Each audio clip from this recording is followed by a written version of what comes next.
शांति। 2 अप्रैल 2025 आज का मुरली विश्लेषण और पुरुषार्थ के लिए ज्ञान बिंदु। आत्मा की यात्रा, स्वयं का मित्र बनने की कला। संसार का सबसे महत्वपूर्ण और रोचक सफर कौन सा है?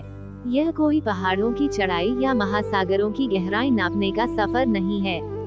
ये सफर आत्मा की स्वयं को पहचानने और स्वयं को संवारने की यात्रा है।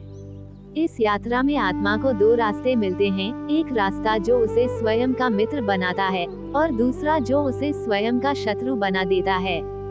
आत्मा की मित्रता और पुरुषार्थ का रहस्य। जब आत्मा श्रीमत का अनुसरण करती है, तब वह स्वयं का सहयोगी बन जाती है। जब आत्मा मनमत, परमत और विकर्म में उलझ जाती है, तब वह स्वयं का ही शत्रु बन जाती है। संगमयुग पर शिव बाबा हमें ज्ञान और योग की शक्ति देते हैं ताकि हम अपनी आत्मा को मित्र बना सकें और जीवन की ऊंचाइयों तक पहुंच सकें। भक्ति और ज्ञान का खेल। भक्ति आधा कल्प चलती है और आत्मा को गिरावट की ओर ले जाती है। ज्ञान आधा कल्प चलता है और आत्मा को उन्नति की ओर ले जाता है। भक्ति में आंखें बंद करनी पड़ती हैं, जबकि ज्ञान आत्मा की तीसरी आंख खोल देता है। भक्ति मार्ग में प्रयास चलता रहता है, लेकिन ज्ञान मार्ग में 1 सेकंड में जीवन मुक्ति संभव है। श्री कृष्ण गीता का ज्ञान नहीं देते, असली ज्ञान परमपिता परमात्मा शिव के मुख से निकलता है। चढ़ती कला आत्मा की उड़ान।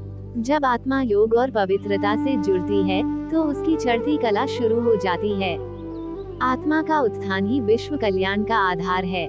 संगमयुग पर आत्मा को स्वर्णिम भविष्य गढ़ने का अंतिम अवसर मिलता है। आत्मा की ऊंची स्थिति से अन्य आत्माएं भी प्रेरित होती हैं। याद रहे, जब मैं उड़ता हूँ, तो दुनिया भी उड़ने लगती है। वैराग्य की शक्ति और पवित्रता की ज्वाला। ये पुरानी, पतित दुनिया अब समाप्त होने वाली है, इसे छोड़ने का समय आ गया है। असली वैराग्य वही है, जिसमें अटूट प्रेम परमात्मा से जुड़ जाए। पवित्रता केवल ब्रह्मचर्य तक सीमित नहीं, बल्कि संपूर्ण विचार, बोल, कर्म, भोजन और दिनचर्या की शुद्धता आवश्यक है। जिस आत्मा की वृत्ति पवित्र होती है, उसकी शक्ति से वातावरण भी बदलने लगता है। हम ब्राह्मण आत्माओं का मंत्र भी है।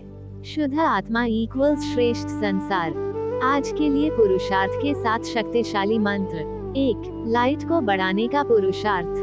जितना बाप की याद में रहेंगे, उतना आत्मा की रोशनी बढ़ेगी। यदि कोई विकर्म हो जाए, तो तुरंत सच्चे दिल से माफी मांगकर आगे बढ़ें। याद की शक्ति आत्मा को हीरे जैसा चमकदार बना देती है। 2. पवित्रता से राजाई का अनुभव। जब आत्मा पवित्र बनती है, तो वह स्वयं को राज्य अधिकारी अनुभव करती है। पवित्र आत्मा की उपस्थिति ही वातावरण को दिव्यता से भर देती है। पवित्रता का बल ही स्वर्णिम युग की नींव है। 3. सेवा से बढ़ता पुरुषार्थ। जितनी सेवा करेंगे, उतना जीवन हसीन और शक्तिशाली बनता जाएगा।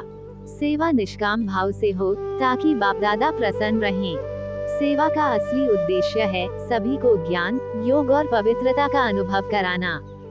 4. श्रीमत पर 100% दृढ़ता। श्रीमत के बिना जीवन दिशाहीन हो जाता है। मनमत, परमत और माया की शक्ति को पहचानकर उन्हें दूर रखना है।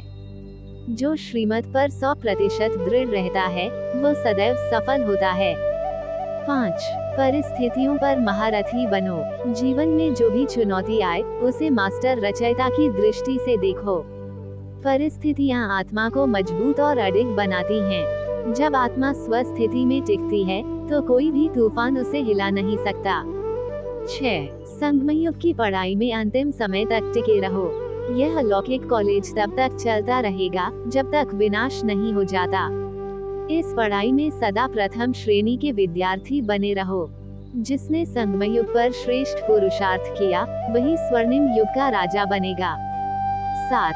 स्वर्णिम जीवन की कुंजी सच्चा पुरुषार्थ। आत्मा का ये जीवन मोस्ट वैल्यूएबल है, इसे व्यर्थ नहीं गंवाना है। संगमयुग पर की गई मेहनत ही आत्मा को 84 जन्मों तक सुखी रखेगी। इसलिए इस जीवन के हर क्षण को धन्य और दिव्य बनाएं। अंतिम रहस्य सदा विजयी बनने का मंत्र। कंबाइंड रूप की स्मृति से सदा विजयी बनो। जब आत्मा और परमात्मा कंबाइंड रूप में स्थित होते हैं, तो कोई भी शक्ति उसे हरा नहीं सकती। ये स्मृति ही आत्मा को मुक्ति धाम और जीवन मुक्ति का रास्ता दिखाती है। अब निर्णय आपके हाथ में है। आत्मा को अपना मित्र बनाओ और स्वर्णिम भविष्य का निर्माण करो, या फिर आत्मा को शत्रु बनाकर भटकते रहो। चुनाव आपका, परिणाम भी आपका। अच्छा, ओम शांति।